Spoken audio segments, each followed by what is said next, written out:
Bienvenidos a la serie de presentadores de Equidad de 2021 del distrito de Riverside. Soy Jacqueline Pérez, superintendente auxiliar. Hoy le damos la bienvenida al Dr. Edward Chang, presentando a asiáticos americanos, el mito del extranjero inasimilable a la minoría modelo. Dr. Chang es profesor de estudios étnicos y director fundador del Centro Young O Kim para los estudios coreanos americanos en la Universidad de California, Riverside. Bienvenido, Dr. Chang. Hola a todos. Me gustaría darle bienvenida y agradecer al distrito de Riverside por invitarme esta noche para presentar acerca de la historia asiática americana, identidad e empoderamiento.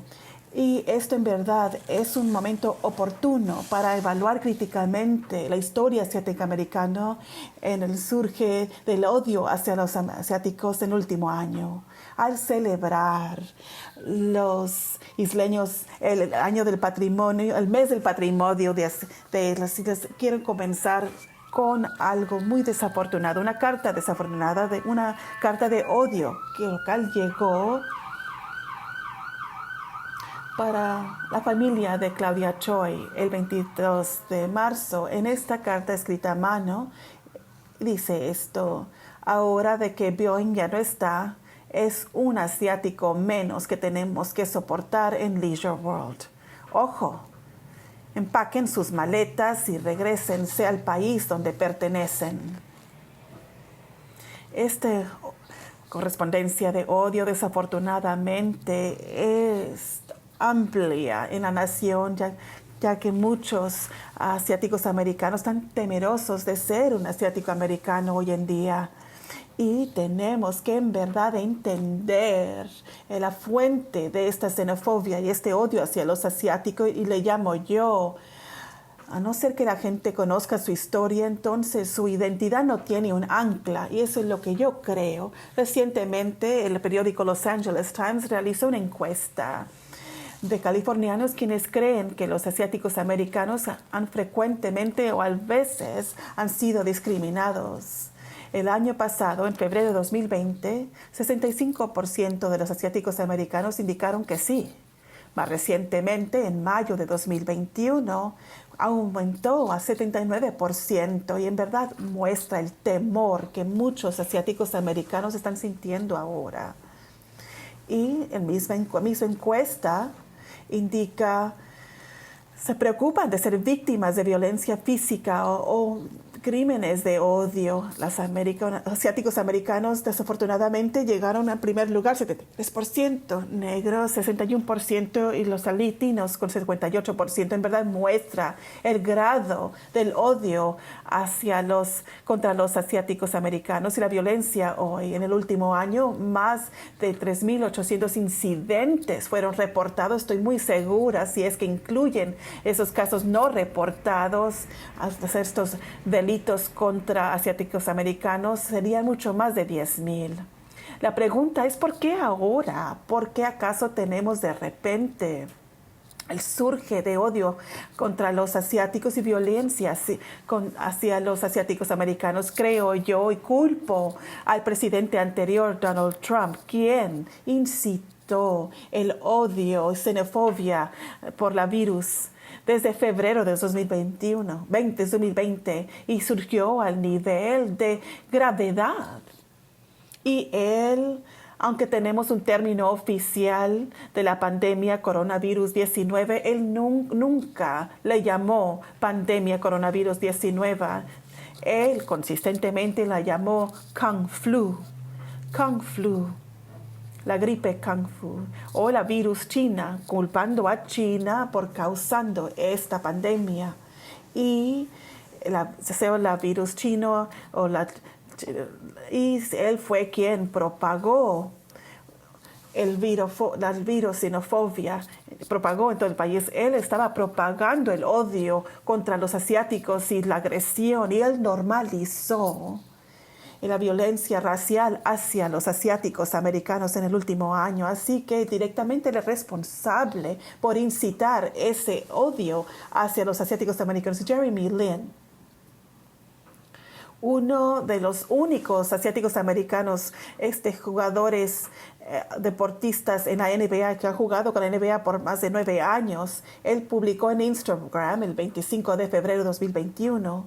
Algo está cambiando en esta generación de asiáticos americanos. Estamos cansados de que se nos diga de que no nosotros pasamos por racismo. Estamos cansados de que se nos diga que mantengamos nuestras cabezas hacia abajo y no causar problemas. También estamos cansados de que los chicos asiáticos americanos crezcan y les preguntan que de verdad de dónde son y de que se burlen de nuestros ojos, de ser objecionados como exóticos, de que se nos digan que somos sin alguna belleza, desafíos que no son verdaderos. Estamos cansados de los estereotipos en Hollywood, afectando nuestra mente y limitando quien nosotros pensamos que podemos ser. Estamos cansados de ser invisibles, de ser tomados por nuestros colegas o que se nos digan que nuestros desafíos no son igual de verdaderos. Estamos cansados de ser invisible, ¿verdad? De que se nos equivoque por otros.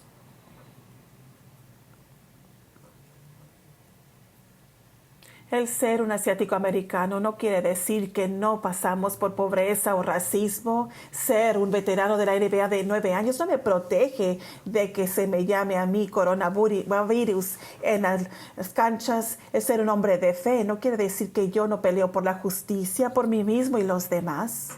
Así que las generaciones más jóvenes de asiáticos americanos han llegado a defenderse. Sin embargo, históricamente, los asiáticos americanos se les ha estereotipado en la siguiente manera. Primeramente, como extranjeros perpetuos. Extranjeros inasimilables. Ese es el motivo por el cual las personas preguntan, ¿de dónde eres? De Riverside.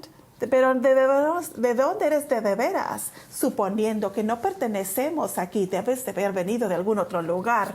En verdad no importa cuántas generaciones han vivido aquí en los Estados Unidos. El tener una cara asiática americana supone de que eres un extranjero. En verdad no importa si es que vienes de China, Japón, Corea, Filipinas, Tailandia, Laos o Camboya. La comunidad en general en América nos ven a todos que todos nos vemos igual. Y aunque Donald Trump consistentemente ataca a China y culpa a China por causar la pandemia coronavirus 19, está afectando a toda persona quienes vienen de Asia. Y a veces para la comunidad Latinx, quien aparenta o puede verse como un asiático americano, también se les victimiza y también se nos agrupa juntos como asiáticos, que todos nos vemos iguales. Y claro, otra imagen estereotipo es que somos una minoría modelo exitosos que no se quejan. Entonces, ese mito de la minoría modelo, entonces, nos pone en contra de nuestros, como la comunidad andiamericana, afroamericana y latinx. Y entonces resulta, por estos estereotipos contra los asiáticos americanos hoy. El término asiático americano surgió y comenzó alrededor de 1968.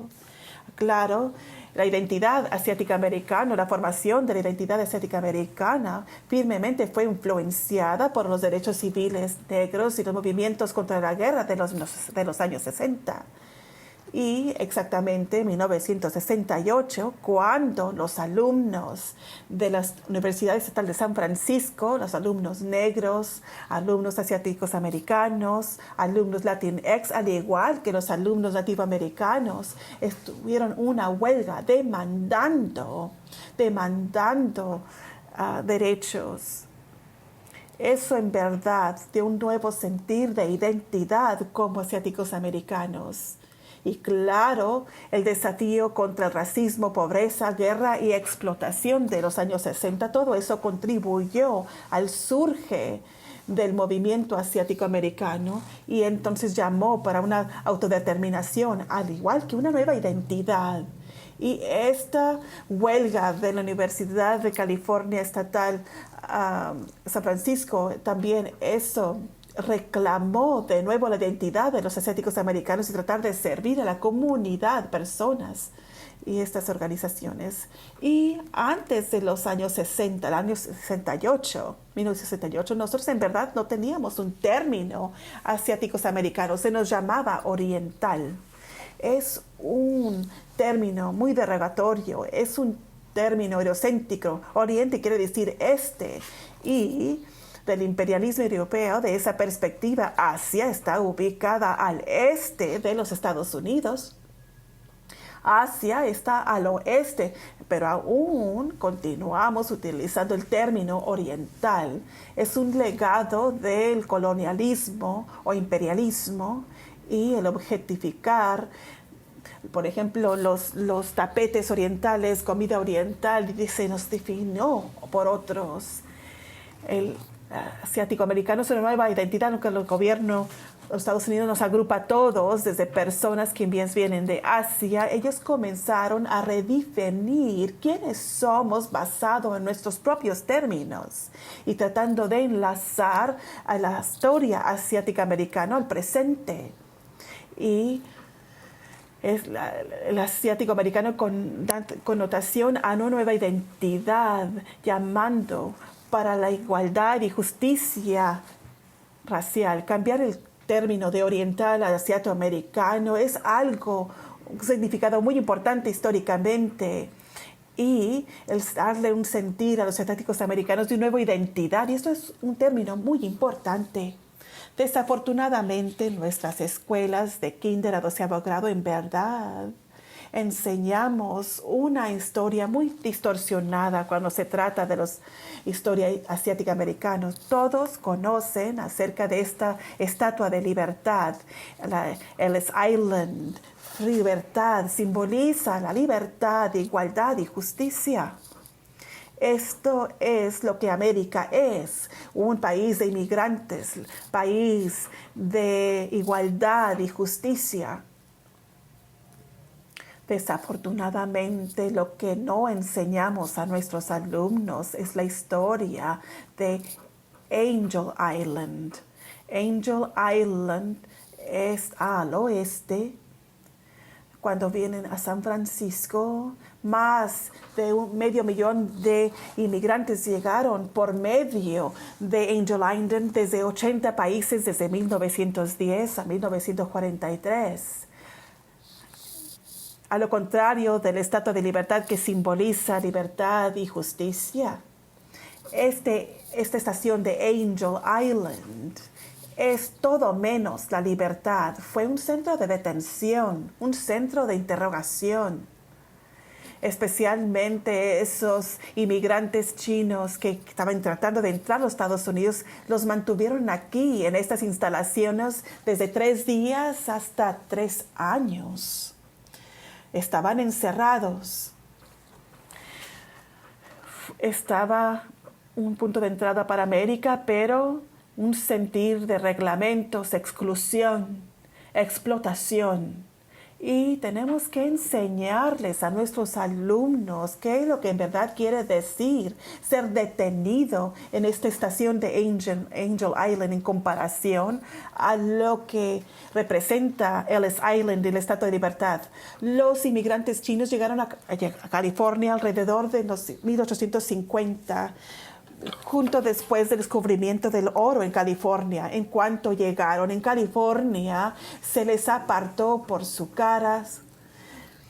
Hubieron muchos tipos de restricciones, exclusiones, reglamentos y finalmente en 1882 el Congreso de los Estados Unidos de América aprobó la ley de inmigración primera, la cual llegó a ser la ley de exclusión de los chinos de 1882. Fue el primero y la última vez de que una sola nacionalidad fue apartada para el propósito y conclusión de la inmigración. La primera y última vez. Y la pregunta es ¿por qué el Congreso apartó a los chinos? En ese entonces, los asiáticos se les percibió como el extranjero inasimilable.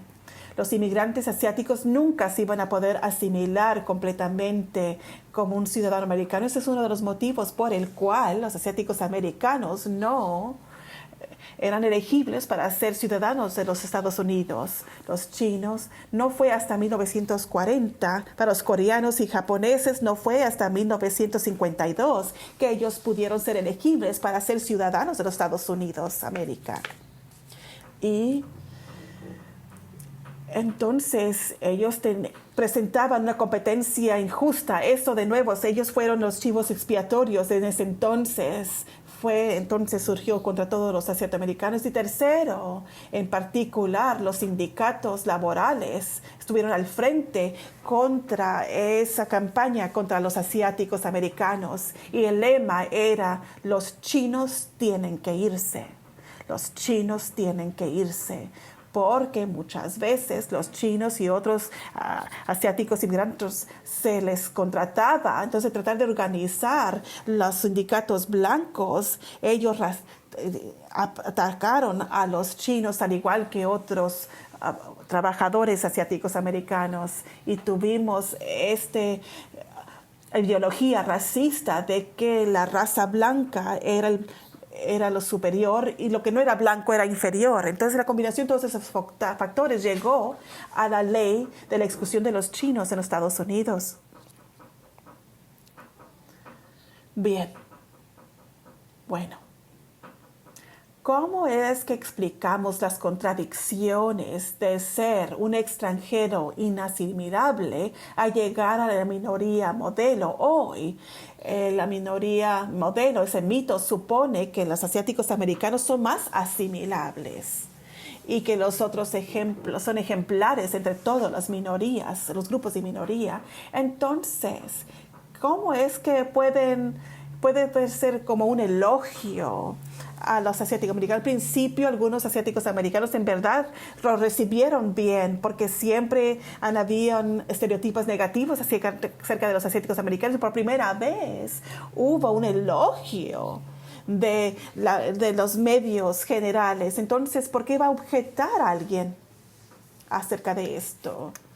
Si se les presenta exitosos, arduos trabajadores, ricos, corteses, más asimilable una población, y la confirma entonces la teoría de arranque de todo es posible en los Estados Unidos. Vean los éxitos de los asiáticos americanos, quienes trabajan duro, quienes se educaron, ahorran su dinero para el futuro. Entonces, en verdad, enfatiza de nuevo a la América como el país de la oportunidad, pero aún no tenemos todo lo principal, toda la historia completa de cómo la contradicción, de cómo la imagen de los asiáticos americanos ha cambiado del extranjero no inasimilable a la minoría modelo. Los inmigrantes asiáticos americanos decían en ese entonces y ahora, pero de alguna manera, por algún motivo, hemos transformado de ser un extranjero inasimilable a la minoría modelo.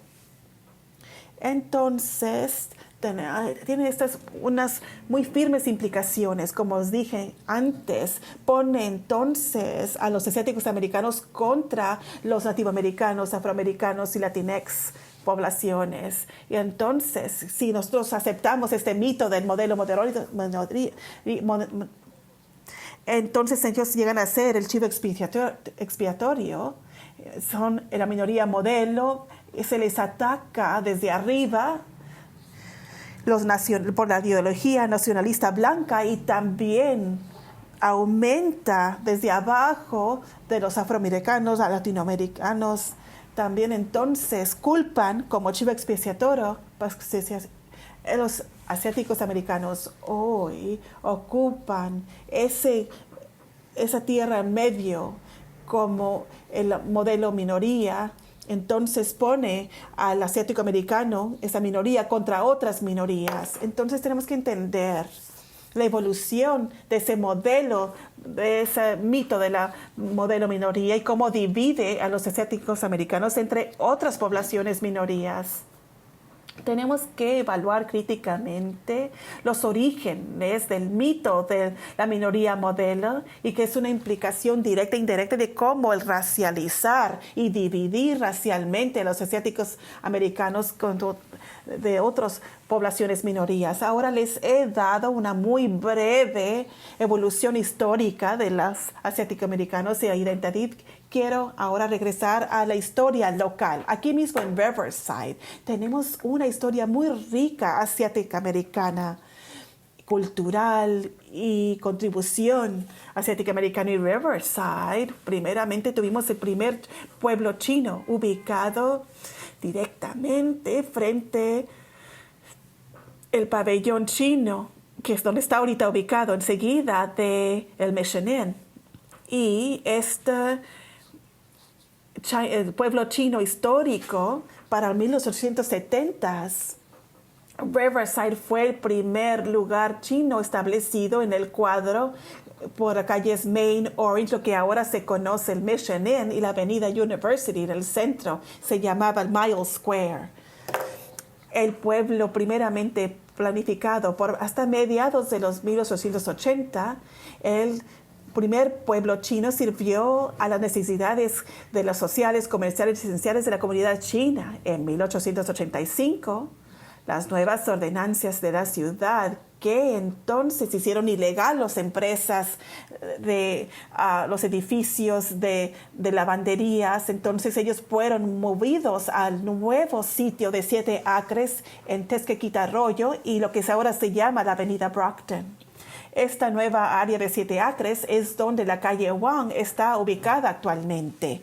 Así que tenemos históricamente el pueblo chino, historia de cómo las ordenanzas contra los chinos entonces movieron a los inmigrantes chinos del centro de Riverside a otro lugar. Todo esto es historia, pero es parte de la historia de Riverside. También tenemos que educar e informar y usar esto como un ejemplo de la historia de lo que no hemos de hacer, lo que no debemos hacer. También tenemos coreanos americanos en el centro. También en la calle Main University, una estatua de Dosan An Chang-o.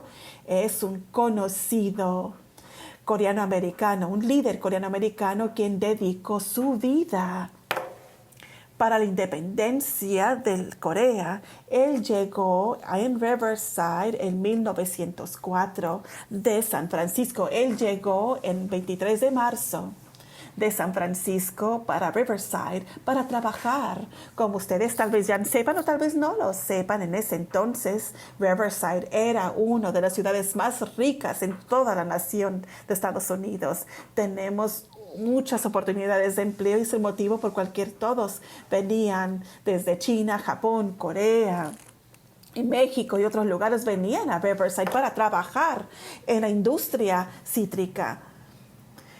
El 23 de marzo de 2017, el Consejo de la Ciudad designó, anteriormente conocido como Pachapa Camp, en la calle 14 y la avenida Commerce, antes era la avenida Pachapa, se designó como un punto de interés cultural, Pachapa Camp.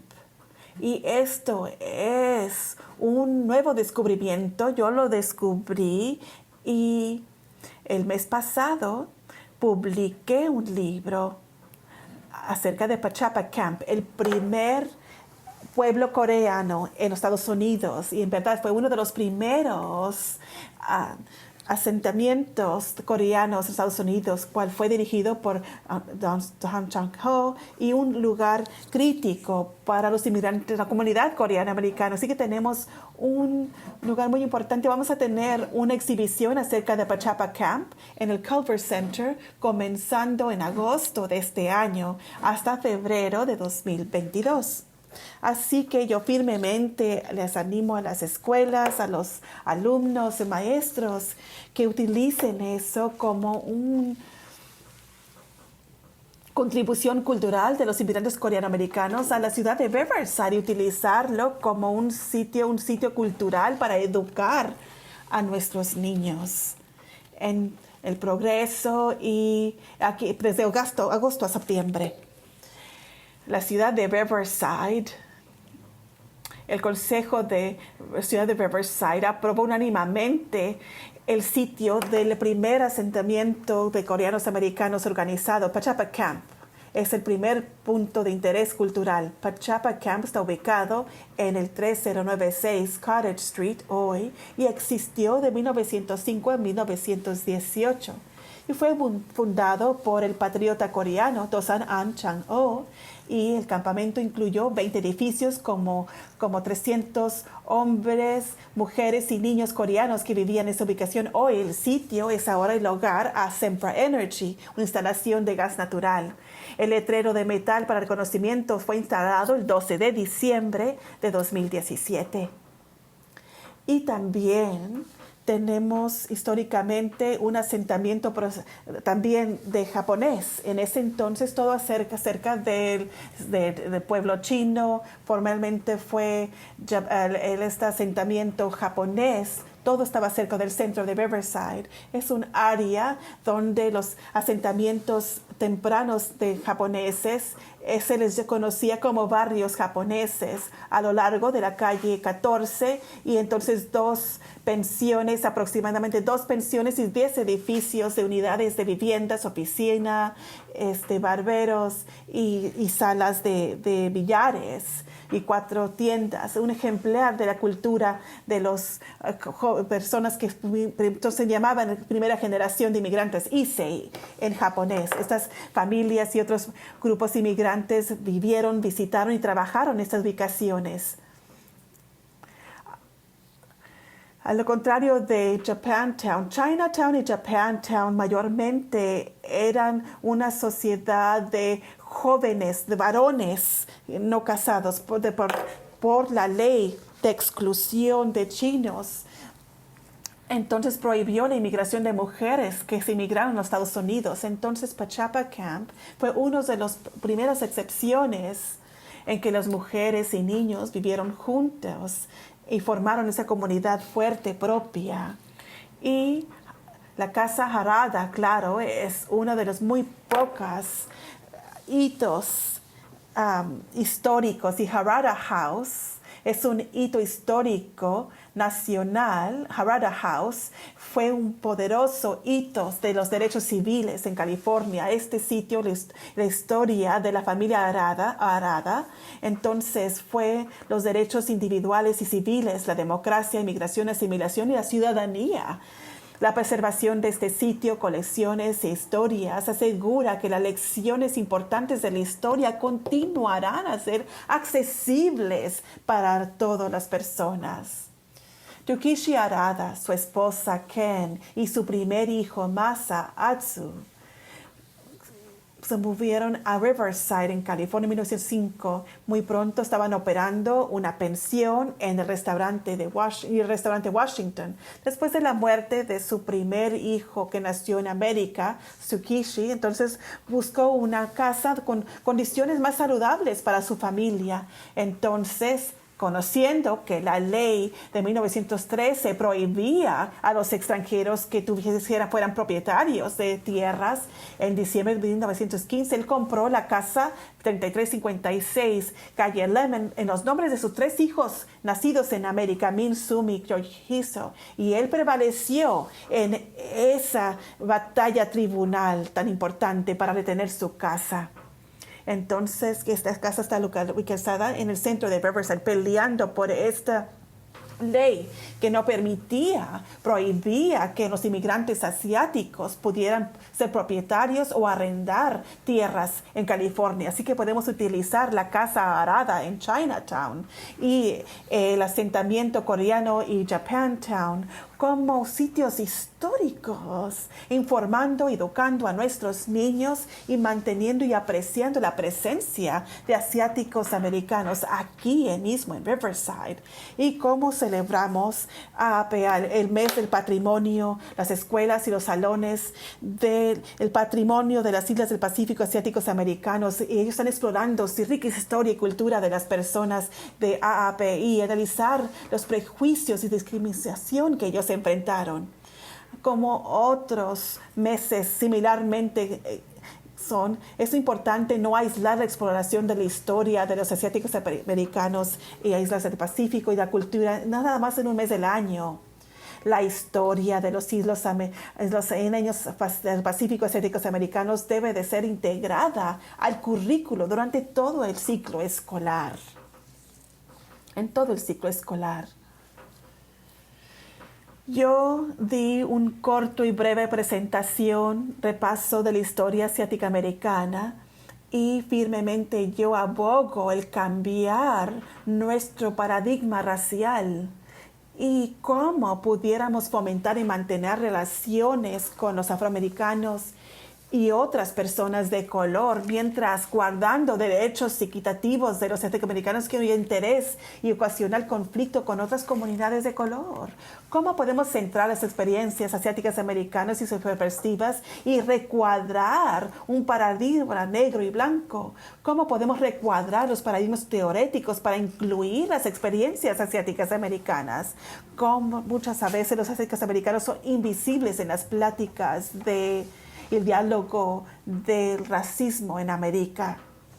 ¿Y cómo podemos ir más allá de quién sufrió, el paradigma de quién sufrió más y fomentar un orden común? Estos son retos críticos que todos enfrentamos, no nada más los asiáticos americanos. Y yo quiero cerrar mi plática al citar a mi colega Gary Okihiro. Los valores fundamentales e ideales de la nación emanan no de la comunidad en general, pero de los márgenes, de entre los asiáticos americanos, afroamericanos, latinos, indianoamericanos, mujeres, gays y lesbianos. Y estos desafíos para la igualdad, estos grupos han ayudado a preservar y avanzar los principios y los ideales de la democracia y por lo tanto han hecho a una América un lugar más libre para todos. Y acuérdense de esto, en su desafío fue un margen, una población marginada, latinos, indios americanos, asiáticos americanos, afroamericanos, mujeres, gays y lesbianas. En su desafío para la igualdad, ellos hicieron que la América fuera un lugar más libre para todos, hicieron que la América sea más fuerte para todos. Yo espero de que he hecho lograr una diferencia en que ustedes entiendan la historia asiática americana, identidad y la contribución de los asiáticos americanos, especialmente aquí en Riverside, que tenemos una historia muy rica de presencia y migración aquí mismo en Riverside. Y espero de que ustedes tengan la oportunidad de visitar estos sitios históricos y aprendan y descubran ese pasado enterrado de la historia asiática americana. Gracias, eso fue increíble. Gracias, Dr. Chang. Yo creo que todos quienes están escuchando y viendo van a llevarse con ellos algo que pueden traer para llevar a sus familias y llevar a sus salones. Este es un tema tan importante y necesario, parte de nuestra plática, no nada más al crear estos entornos inclusivos para nuestros alumnos asiáticos americanos en Islas del Pacífico, para las familias y para el personal, pero más importante, lo que esto representa es que continuamos celebrando e incluir a nuestros alumnos de todos los aspectos, perspectivas culturales con que vienen. Con eso les deseo a todos una linda noche y de nuevo gracias, Dr. Chang, por su trabajo. Gracias. Buenas noches a todos. Adiós.